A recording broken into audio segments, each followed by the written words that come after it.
बिस्मिल्लाहिर्रहमानिर्रहीम। आज general science and ability का जो नेक्स्ट टॉपिक डिस्कस करेंगे वो है हमारे पास एटमॉस्फेयर। एटमॉस्फेयर से में सबसे पहले जो चीज़ हमें पता होनी चाहिए वो ये है कि एनवायरनमेंट क्या होता है, और दूसरा हमारे पास चीज़ ये है कि इकोसिस्टम क्या होता है। एनवायरनमेंट, देखिए, everything that surrounds us is known as our environment, whether they are desk, they are walls, they are plants, they are trees, they are river, mountains, seas। ये सारी चीजें जो हमें सराउंड्स करती हैं वो हमारे पास होता है हमारा एनवायरनमेंट। और उसके बाद दूसरी चीज जो हमारे पास होती है इकोसिस्टम। इकोसिस्टम क्या होता है? The relationship between the living organism and the environment is known as ecosystem. जो लिविंग ऑर्गेनिजम्स और उनका रिलेशन होता है एनवायरनमेंट के दरमियान, उसे इकोसिस्टम कहते हैं।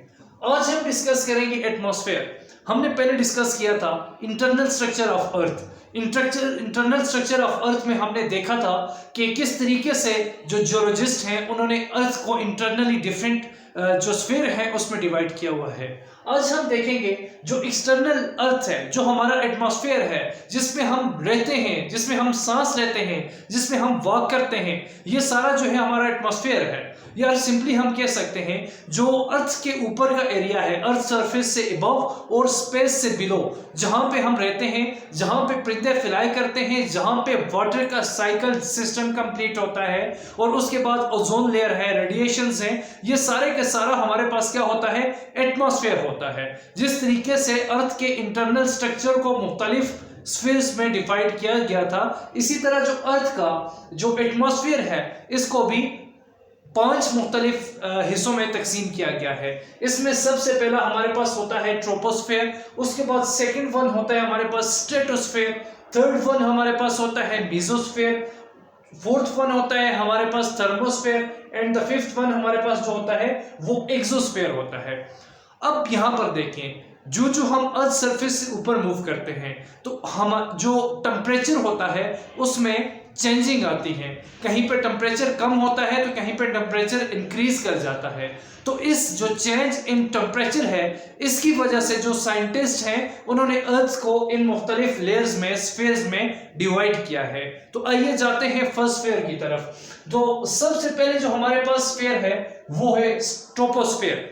Troposphere, you can see here that 0 to 12 kilometer above from the earth surface। 0 से 12 किलोमीटर तक जो सरफेस से अबव का एरिया है उसे हम कहते हैं ट्रोपोस्फेयर। अब यहाँ पर देखें, मैक्सिमम जो कमर्शियल फ्लाइट्स होती हैं, कमर्शियल एयरक्राफ्ट्स होते हैं, ये किस स्फीयर में फ्लाई करते हैं? तो ये हमारे ट्रोपोस्फेयर में फ्लाई करते हैं। इसी तरह जो हमारे पास वेदर्स होते हैं, जो हमारे पास बारिशें होती हैं, स्नो होती है, जो क्लाउड्स बनते हैं, इसी तरह वेदर की चेंजिंग होती है, सर्दियों से गर्मियां, फिर विंटर से समर, तो वो सारी की सारी कहाँ पे होती है? वो ट्रोपोस्फेयर में होती है। और सिंपली हम कह सकते हैं कि ये वो स्फीयर है जिसमें हम रहते हैं। तो यहाँ पर देखें, इसका टेम्परेचर ट्रोपोस्फेयर जो आप सरफेस से ऊपर मूव करेंगे, 0 किलोमीटर से आप टूवर्ड अप मूव करेंगे 0 से 12 किलोमीटर तक, तो जो टेम्परेचर होगा वो रैपिडली डिक्रीज होगा। जैसे जैसे आप ऊपर मूव करते जाएंगे टेम्परेचर डिक्रीज करता जाएगा। और एट द स्टेज कौन सा है वो? ट्रोपोफेज। ट्रोपोफेज कौन सा होता है? जहां पर ट्रोपोस्फेयर और स्ट्रेटोस्फेयर आपस में कंबाइन करते हैं, ज्वाइन होते हैं, तो वहां पर जो टेम्परेचर होगा वो -53 डिग्री सेल्सियस तक जा पहुंचता है। मीन के इतना लो टेम्परेचर हो जाता है। अब इसके बाद क्या होता है? इसके बाद जो नेक्स्ट होता है 12 किलोमीटर से लेकर 50 किलोमीटर तक एरिया, तो वो हमारे पास दूसरी लेयर होती है एटमॉस्फेयर की, जिसे स्ट्रेटोस्फेयर बोलते हैं।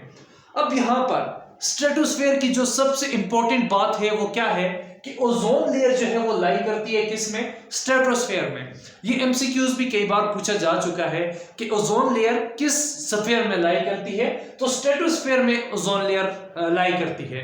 एंड वी नो डेट के ओजोन लेयर का काम क्या है? Ozone layer is working as a protectional sheet, जो कि हमें हमारी अर्थ को जो अल्ट्रावायलेट रेडिएशंस होती हैं, जो हीट रेडिएशंस होती हैं, उनसे बचाती है।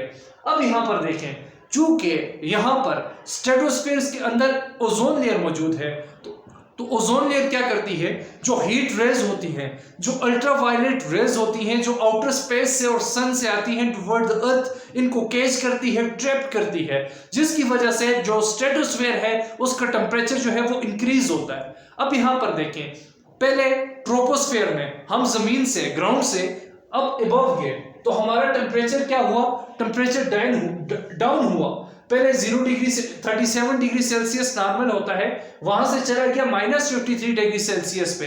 अब बात आती है ट्रोपोस्फेयर की, स्ट्रेटोस्फेयर की। तो स्ट्रेटोस्फेयर में जो हम 12 किलोमीटर से फर्दर 50 किलोमीटर के एरिया तक गए तो टेम्परेचर इंक्रीज करना स्टार्ट कर गया। तो यहां पर टेम्परेचर जो है वो कहां तक जा पहुंचा, -3 डिग्री सेल्सियस तक। जो हाईएस्ट पॉइंट होता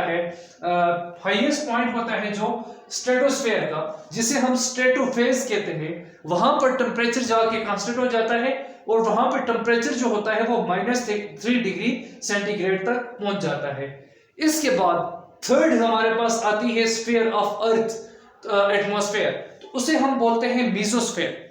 अब मीजोस्फेयर क्या है, mesosphere is known as the middle layer of earth atmosphere.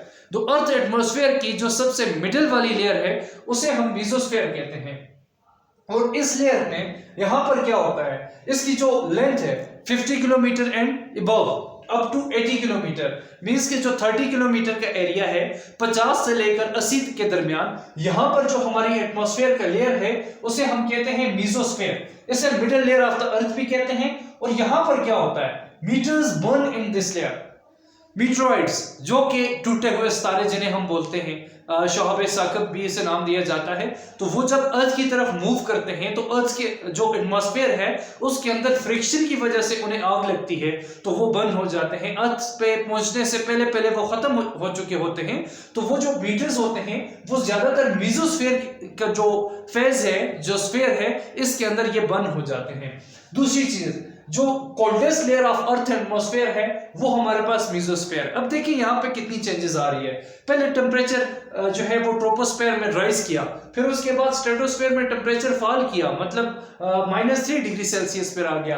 अब मीजोस्फेयर में आते हैं, एक बार फिर टेम्परेचर जो होता है वो डिक्रीज हो रहा है और temperature decreases up to -93 degree Celsius. Means के जो स्ट्रेटो का एंड पॉइंट है, मीजो और थर्मोस्फेयर के दरमियान, मीजोफेज, वहां तक जो टेम्परेचर होता है वो -93 डिग्री सेल्सियस तक जा पहुंचता है। और इसकी यही दो इंपॉर्टेंट चीजें हैं कि जो मीटर्स होते हैं वो बर्न करते हैं मीजोस्फेयर के अंदर, और दूसरी चीज यहाँ पे जो coldest layer of the earth atmosphere है वो हमारे पास मीजोस्फेयर